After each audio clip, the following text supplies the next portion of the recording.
Good evening, everyone. My name is John Randall Clayton. Friends and family call me Randy, so please feel free.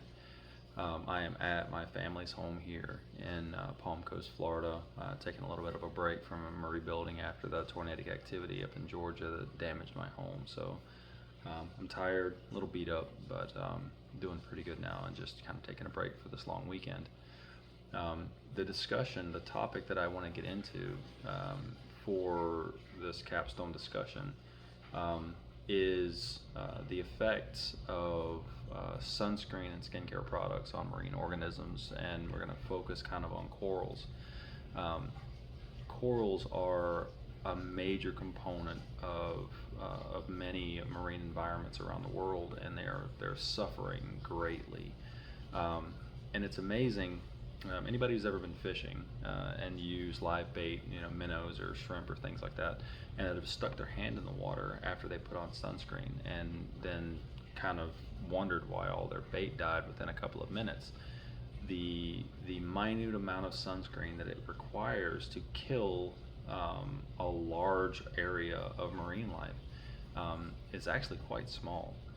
So whenever we look at the billions of people who jump into the ocean every year, and of course, you go to places like Australia, and sunscreen is a religion. They are very, very meticulous, in particular, about protecting themselves from skin cancer. And they're almost always at the beach. It's a massive beach-going culture. So Florida's the same way. And in Florida, the loss of coral habitat in Florida is almost complete. It's very rare to find any pristine coral in the state of Florida anymore. And we have several SPS, or small polyp stony coral species, that are reef builders. They're the ones that build the big massive structures where all the fish live. Florida is one of those things where it's a multifaceted problem, because we have a lot of agricultural runoff, we have a lot of fertilizers and chemicals, but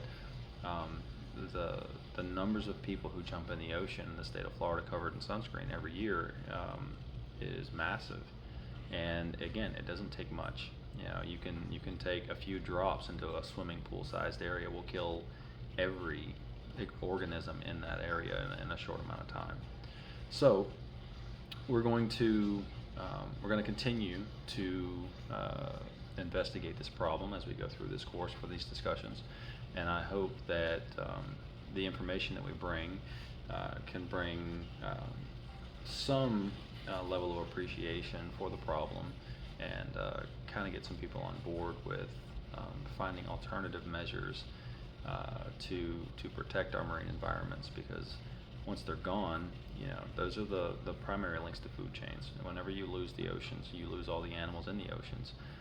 All of your food chains break down, and it will be catastrophic for the planet if we have massive die-offs and no way to rebuild, because people are just unaware of why the problem exists.